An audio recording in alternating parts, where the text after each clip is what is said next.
Good afternoon! My name is Brad Trammell, and I took a trip a couple weeks ago that showed me the future of the art world. It's a future where the idea of inclusivity is so blindly worshipped that art's viewers become the art itself. It's a future of vertically integrated art museum businesses that don't have any actual artists in them, and a future so conflict averse that today's feel-good liberal platitudes become tomorrow's pure visual sedation. Selfie museums are the natural progression of themes that have long been festering inside the commercial art world. Only now, those themes have been stripped of any intellectual pretense so we can finally see them for what they've been all along. For this report, I'll be looking at the tenuous relationship between the public, artists, and museums, and how selfies have created a paradigm shift in the way we think about art. So join me as we look at ourselves, looking at ourselves so we can finally see ourselves for what we truly are. This is the Selfie Report. Chapter 1, The Origins of the Elitist Museum. In order to understand how we got to selfie museums, I think we need to go back and look at the history of the fraught relationship between art museums and the public. Most of the modern art museums we have in America were founded by the children of 19th century industrial robber barons. The original barons' favorite reputation boosters to give their cities were things like public parks and libraries. So, the art museums their wealthy children created can be thought of as a combination of the two, mixing the beauty offered by public parks with the educational mission of libraries. And what these new museum goers were supposed to be educated in was the canon of art history, the chronology of artistic influence dating back centuries. You have to keep in mind, this was a pretty novel education back then because the working class had never seen these types of masterpiece paintings in person. Prior to the creation of these new public art museums, paintings were privately kept in the homes of the wealthiest people on earth and exclusively viewed by their wealthy friends during adrenochrome rituals. So the mission of these new art museums was to acquaint the public with what was previously private knowledge, to establish and demystify a history of art that had been kept from them. I think what's so interesting about this is that these museums were taking on a kind of paradoxical role. A role that would never quite be resolved. The paradox was based on how art museums were both inclusive and elitist at the same time, that the only way these museums could do educational outreach was by maintaining the elitism of being connoisseurs. By gradually revealing art's history to the public, it meant there was always a vast reserve of art being excluded from view, and that there was a small group of expert curators who were qualified to decide what art should be exhibited. This put an enormous amount of responsibility in the hands of these early museum curators in terms of how they chose to represent art history to a public who had never seen it before. These early curators' decision-making process was guided by the idea of art for art's sake. It's the idea that art should be valued according to its ability to find new ways to reinvent the canon of art history. In doing so, art's greatest responsibility was to the furtherance of art itself, rather than serving some kind of overt political, moral, or utilitarian function. As art expanded outwards in whatever direction it might take, each successive movement became its own ism, which would eventually give way to the next ism and on forever. This meant there was always a very small group of avant-garde artists at the forefront of art working towards its next iteration. An equally small group of curators dedicated themselves to exhibiting and contextualizing these new types of work to the public. So, on an organizational level, museums have always reflected the interests of an elite minority of art world participants, both through their wealthy founders, but also through the avant-garde artists those museums showed. Because of this dynamic, the public has always had an uneasy relationship with the art education they received from museums. While the idea of art for art's sake looked to challenge viewers' assumptions about what art could be, the public generally assumed art to have two purposes. The first was to be beautiful to look at, and the second was to represent the people, places, and things from their culture. They believed that art should be an extension of the identity of the people viewing it. Ironically, this was a position shared by both the far left and mainstream conservatives of the time. American communists believed art's greatest purpose was to depict American workers through uplifting murals. And mainstream conservatives believed art should depict prosperous families living traditional lives under capitalism. Both agreed that the purpose of art was to show them. The popular saying, "my kid could do that," came from resentment toward the abstract and often difficult avant-garde art the public was told to appreciate. What the public craved instead was representation, both in the literal sense that their favorite type of painting was figurative, but also in the sense that they wanted museums to show them idealized depictions of their own American lives. What the public wanted from museums was a slightly embellished mirror, an opportunity to see themselves reflected in the museums they understood to have cultural importance. Chapter 2, the academic turn towards inclusivity. By the 1960s, university MFA programs were rapidly growing in size, while government work programs for artists had all but disappeared. This meant the number of teaching jobs available to artists soon surpassed the number of jobs available through both commercial galleries and public grants. Upper education would now be the art world's main economic engine. Many artists from this point forward would go on to teach in the same universities they graduated from, creating an endless cycle of both liberal academic influence and student debt. Artists' financial dependence on universities had the effect of permanently intertwining the politics of artists with the politics of the academic departments they attended and then were employed by. Where before, left-leaning artists believed it was their responsibility to represent the materialist politics of Marxism through their connections to the WPA and labor unions, the first generation of American artists to uniformly attend college now drew from postmodern theory and the new left identity politics they learned in school. This new alliance between artists and academia changed the nature of the debate over museums' elitism, where before, the battle for representation in museums was fought by a public largely unfamiliar with art history. The new battle over inclusivity would be waged by upper-educated artists themselves. Art world insiders would now be the ones criticizing museums as being patriarchal, colonial, racist, misogynist, deplorable institutions. The role of the artist had shifted from being a bohemian outsider to being a liberal academic insider. These academic artists look to dismantle art museums' elitism in two overlapping ways, through aesthetic inclusivity and representative inclusivity.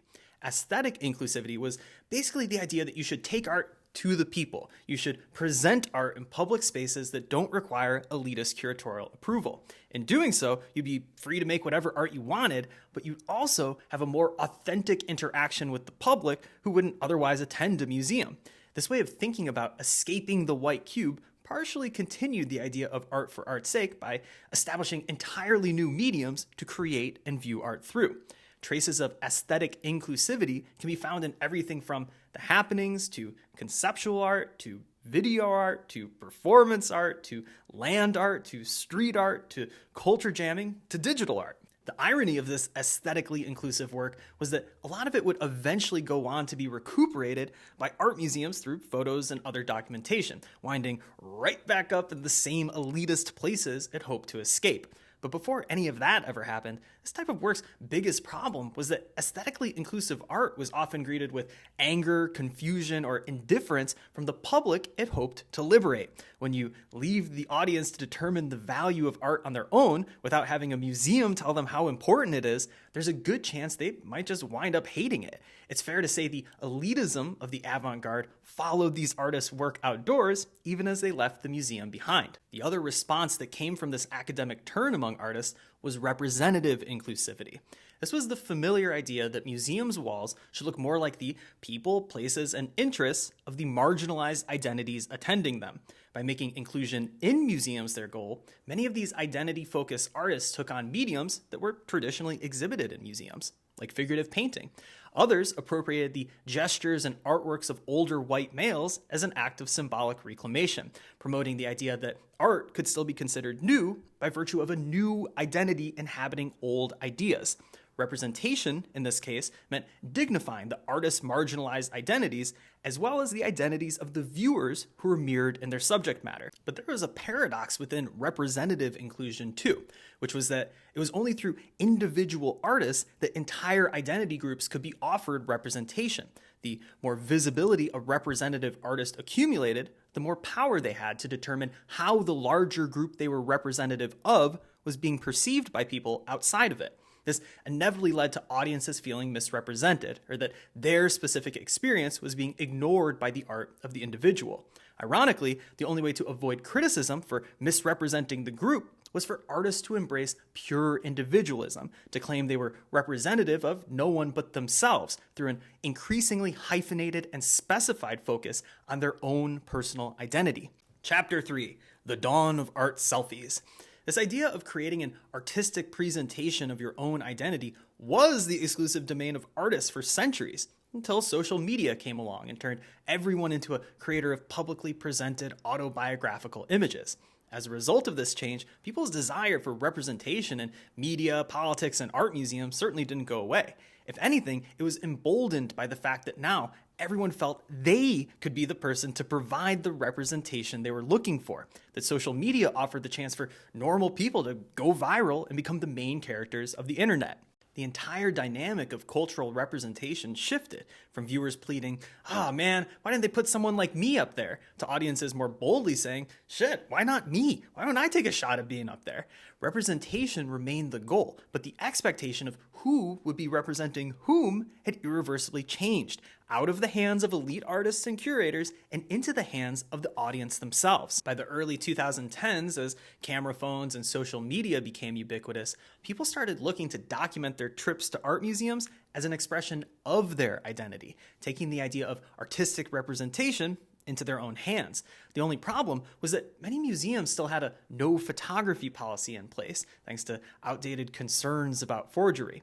On social media, large-scale public artworks were the first to benefit because there were no security guards around to tell visitors to stop taking pictures. As part of the same zeitgeist, post-internet art came to prominence around this time as a response to the merger of social media and the physical art world, creating projects that could simultaneously exist in both spaces.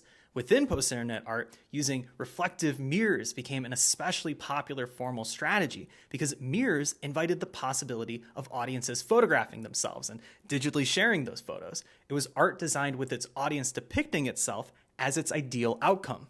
Selfies quickly became a universally accepted currency in the 2010s art world, maybe because their earlier negative associations with being narcissistic didn't quite sting as bad in a community where practically every person involved already celebrates being a narcissist on some level. I think what was most interesting about seeing the art world selfie evolve firsthand was the way everyone in the relentlessly individualist art world was purposely doing the exact same thing for once. For a moment, when looking at projects like This Magazine's Art Selfie, you got the sense that, hey, maybe we all have more in common than we thought. But as time went on, it became apparent that the selfie functioned in very different ways for different people, according to what their role in the art world was. For collectors, art selfies function fairly straightforward as a kind of hunting photo, a way of revealing the exotic canvas animal they just conquered with their checkbook. The fact that so many art fairs just so happen to be in tropical or picturesque vacation locales only further emphasize this fact. Among art advisors, art selfies were both a positive endorsement of the work on view and a for sale sign at the same time. Some advisors' staged photo shoots became so elaborate that the art was treated as little more than a prop to match their makeup and wardrobe. There's a funny inverse relationship here, where the more space in the photo the art advisor dedicated to themselves, the more passionate they were about co-signing the work in the background. In other words, the less of the art you see, the more the advisor is actively promoting it with their own face as a stamp of approval. And then there were the celebrity art selfies. When taken in the celebrity's home, these art selfies functioned as ostentatious displays of wealth, just like any other collector. But these selfies were also a way of shoring up the celebrity's own creative legacy. Celebrity art selfies were a way of letting viewers know the celebrity is among artworks because the celebrity possesses the same cultural capital equivalent to that artwork. For celebrities, art was used as a reflection of their status, not just their status as a rich person, but also their status as a creator of culture in their own right. Artists' use of art selfies came in two categories: selfies with other people's art and selfies with your own work. Selfies with other people's work were basically the highest form of social media praise from artist to artist. Compared to giving someone a like, comment, or reshare, the selfie with another person's work demonstrated a level of admiration so great that you actually showed up in person to complete the digital task.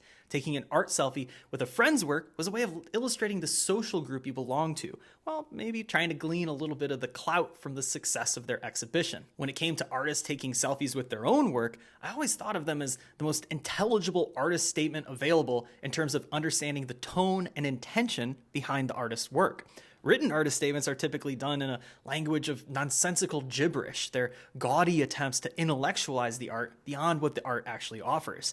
But the selfies artists take with their own work are able to say even more by saying less. The way an artist is dressed, the formality or informality of the photo, the playfulness or seriousness of their gesture, the occasion on which they decided to take the selfie. All of these things reflect the artist's innermost desires for how they want to be seen, which ultimately says more about them and their work than reading a page of international art English they wrote could ever tell you. Chapter 4, The Selfie Museums. For arts viewers, the next logical step in the endless march towards inclusivity was to create an entire exhibition space that would encourage art selfies, unlike elitist museums with their stuffy rules against photography. So, in 2016, the Museum of Ice Cream opened directly across the street from the Whitney Museum of American Art, the premier battleground of decades of protests by artists over representation. Fittingly, the Museum of Ice Cream's founders were a graphic designer and a private equity investor. The immediate success of this duo's business would kick off an entire industry of similar selfie museums in every major city in America, a series of businesses which became known for their emphasis on visitor-friendly photographability. Selfie museums were the latest addition to a spectrum of immersive art experiences. On a marketing level, what these businesses all share in common is an emphasis on the idea of experience. It's the inclusively minded prospect that you, the art viewer, are no longer just a passive participant to soak up knowledge. Experience promises you agency. It promises you the opportunity to activate the work through your interaction with it. Never mind the fact that your agency is limited to your ability to eat an ice cream cone and take a photo of yourself. Experience is used as an invitation as much as it is an apology. It's a way for these businesses to say, we're sorry for how stupid those elitist museums made you feel. We're the fun stepmom who will let you party with your friends. Of course, millennials are very familiar with being sold on the idea of experiences, given the fact that we're the most indebted generation in history. After all, the only things we own are experiences. We've been conditioned to believe that millennials simply prefer experiences like short-term travel or ephemeral art encounters over material goods like diamonds or fabric softener, when in reality, millennials' predilection for these experiences is really just a matter of financial necessity. When you can't afford a house, a car, a family, or insurance because you're stuck paying for a degree the rest of your life, having an affordably dope experience becomes the next best thing. On a practical level, what all these immersive art experiences share are a certain set of functional similarities. They earn money from ticket sales. They're located in neighborhoods that have traditionally hosted galleries and museums. They have aggressive social media advertising campaigns. And they maintain a carnival-esque atmosphere where people are heavily encouraged to document their experiences through selfies posted to Instagram. The way these businesses differ is in their relationship to art and art history. Another way of thinking about them would be in terms of a spectrum from high to low culture, with the lowest end of the spectrum being places like the Friends or the Office pop-up exhibits, which invite visitors to attend a recreation of the sets of America's most famous television shows. These spaces are basically the 21st century version of the plywood cutout photo props you'd find at a town fair. On the opposite end of the spectrum would be the history of installation art presented inside art museums for the past 70 years. The way this work distinguishes itself from the rest of the spectrum can be found in the way it's curatorially approved, critically discussed through art media, and bought and sold as discrete art objects through the traditional art market by collectors. The quintessential examples of this section would be installations like Yayoi Kusama's Infinity Mirror Room, Random International's Rain Room, Karsten Huller's Test Site, Robert Morris's awesomely disastrous body space motion things, which closed after 4 days for being too dangerous for the public to attend, and basically anything Olafur Eliasson has ever made. The section to the left of this is what Ben Davis describes as big fun art exhibitions. This would include everything from Meow Wolf to Mr. Brainwash to the Banksy pop-ups to the Van Gogh projections to the NFT museum. Big Fun art distinguishes itself from traditional installation art in a few ways, the most important of which is that Big Fun art doesn't work through the curatorial approval of traditional museums. Instead, these businesses buy or rent their own locations, often maintaining multiple franchises in more than one city at a time. Big Fun art commercially operates outside of the network of collectors the art world relies on too. Instead of selling discrete objects, Big Fun art typically relies on ticket sales instead. Though in some cases, Big Fun art has found wealthy celebrity backers to support it, like when the author George R.R. Martin granted Meow Wolf $2.7 million in 2013. The next section to the left on the spectrum are selfie museums, which includes places like the Museum of Ice Cream, the Color Factory, the Museum of Pizza, the Rosé Room, and Refinery 29 Rooms as the most famous examples. These businesses maintain the most distant possible relationship to art while still fulfilling certain artistic conventions. The interiors of selfie museums are meant to approximate a wide range of well-known art historical movements, from op art to minimalism to installation art to relational aesthetics. Selfie museums are designed to feel familiar, with the exception of one important difference. These are art museums that don't have any artists in them. Chapter 5: Art Exhibitions Without Artists. Aside from experience, the word disruption is another familiar buzzword you'll see used to describe selfie museums. The Museum of Ice Cream's founder Mary Alice Bunn described traditional art museums as dead, archaic institutions in need of disruption, which there's probably some truth to. But as with all things disruptive, the purpose of the word is to obscure the reality of what's actually happening. Disruption is something we've seen play out time and time again, where a managerial elite assesses an industry, then discovers some costly redundancies in it, then automates, fires, or outsources its workers, and then provides the public with a newly streamlined product that's worse in every way possible except its price. And sometimes not even that. The innovative disruption selfie museums came up with was that you can run a lucrative art museum without exhibiting any artists. From an exhibition-making business perspective, artists are the most costly piece of the puzzle, while also being the most easily replaceable. And aside from cost alone, artists can be demanding or difficult to work with. Their art can be inconsistent from show to show, and they might even try to cancel you after you've worked with them. Sure, artists bring value, but they also bring risks and liabilities. So instead of crossing your fingers and hoping the artist makes something you can sell or sell tickets to, why not just design the type of work you already know the audience will love? And it's not just artists being disrupted. The entire museum is practically begging for disruption too. The success of any one museum show requires the approval and cooperation of many different departments and financial backers who tend to have competing interests. The contents of any museum exhibition are basically the overlap in the Venn diagram of what all these different parties within the museum could agree on together. The art world tends to think of this as a series of checks and balances, but if you're business-minded, then this might look like an inefficient bureaucracy ripe for vertical integration. Selfie museums replace the various professional departments of museums with a singular corporate structure. This means replacing autonomous curators with subservient trend hunters who make lookbooks of fashionable aesthetics. Egotistical museum board members can be replaced with the warm wash of venture capital cash infusions. Archivists and museum storage space are no longer necessary when you have no intention of permanently preserving the contents of your own shows.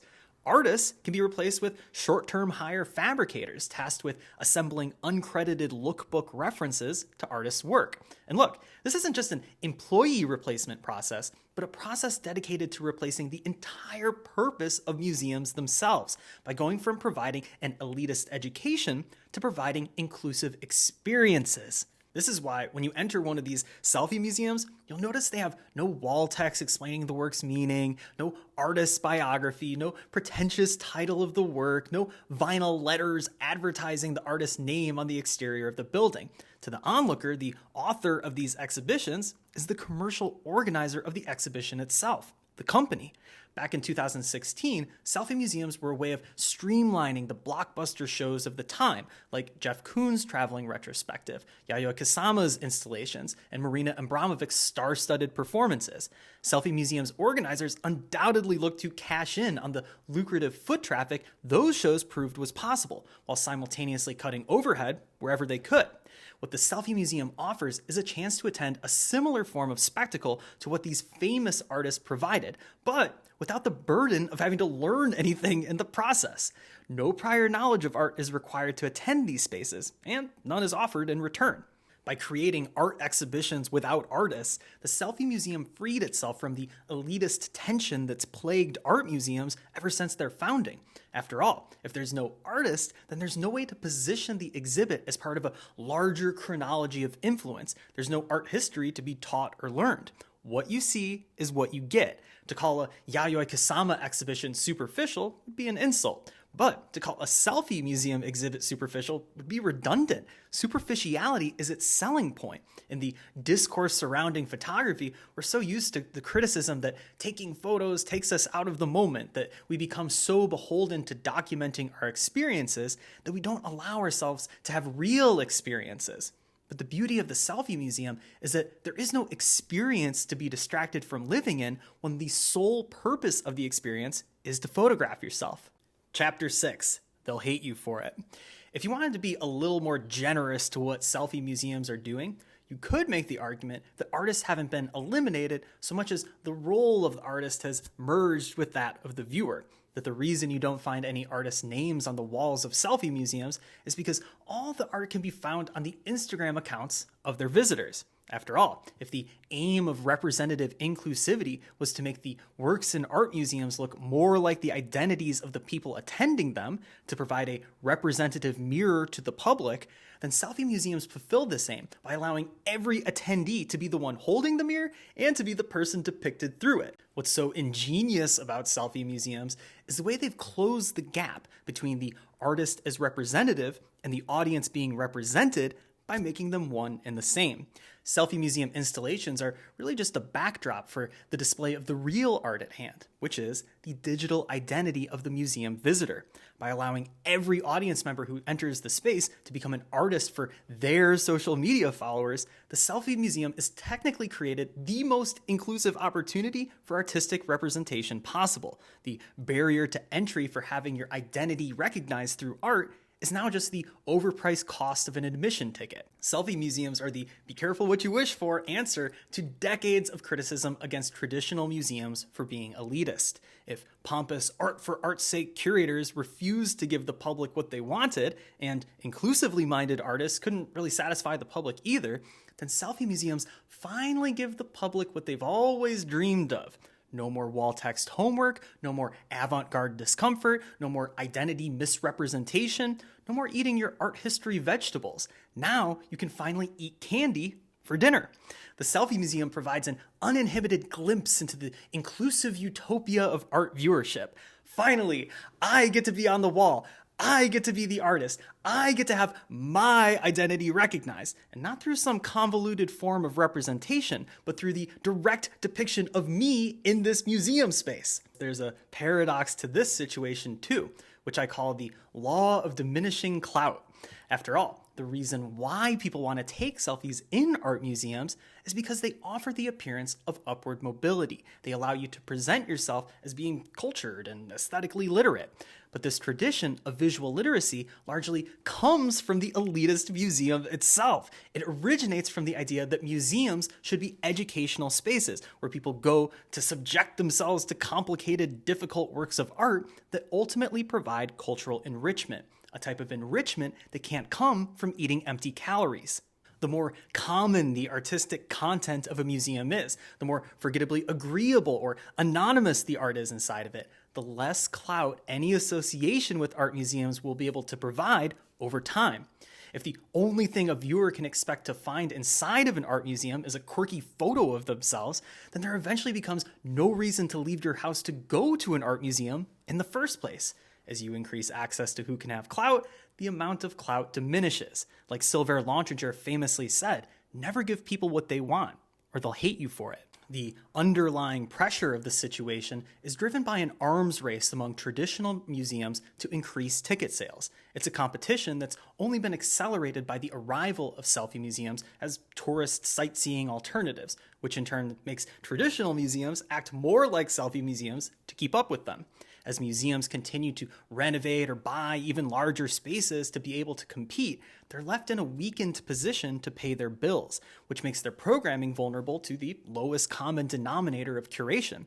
Instead of admitting they're dumbing things down, museums have now flipped the script by adopting the mantra of inclusivity as their rhetorical scapegoat. Inclusivity has now become their way of reframing the ugly commercial reality of market competition as a benevolent HR department approved positive. For example, you might ask yourself, why are public museums auctioning off their collections to the private market? Well, it's because it's inclusive. Why are once respected museums doing reputation-shattering exhibitions of sneakers by celebrities? Because it's inclusive, of course. Why are museums dedicating a third of their exhibition space to restaurants and gift shops where you can buy skateboards? Because it's inclusive. Everywhere you look, you'll see what is ultimately a commercial motivation that's been cynically disguised through the woke language game of inclusivity. Soon enough, all we'll have are selfie museums, and here's why that's a good thing. Maybe part of the problem is that we don't have a very evolved discourse for viewers' subjectivity. Compared to artists or curators, the desires and tastes of viewers are largely left undiscussed. Sure, we can roughly gauge what viewers like or don't like based on ticket sales, but it's not like there's anyone viewers can talk to after the exhibition about what they saw in the museum. There's no chance for viewers to actually articulate their response to the shows they're consistently asked to attend. The closest thing they have to a chance for feedback is to post a selfie and wait for the positive comments to roll in. Beyond the phrase, my kid could do that, there's not much of a rallying cry for the demands of viewers themselves. So I figured I'd end this report by sharing my hopes and dreams as a viewer of art with you. When I go to a museum, I don't want to see myself represented because I already have a mirror at home and friends who know who I am. What I want is to see something I haven't seen, something I don't understand. I don't want to be comforted. I want to be alienated. I don't want to be lulled into acceptance of a piece through a wordy artist statement. What I want is to see work so ambitious that it holds my attention long enough for me to forget I have a phone I'm supposed to be taking photos of myself with. I don't want feel-good liberal platitudes or even well-rehearsed acts of historically approved transgression. What I want is art that utterly baffles me, art that dares me to step outside my ethical framework for what I think artists should be doing, rather than reiterating what I already know. I don't want candy or ice cream. What I want is ayahuasca, something that alternately makes me puke and see fever dreams that I'm left to figure out the meaning of the next morning when I'm bruised and hungover. When I go to an art museum, I want to be aesthetically challenged, because if you can't get that from art, then there's nowhere else you'll ever be able to get it.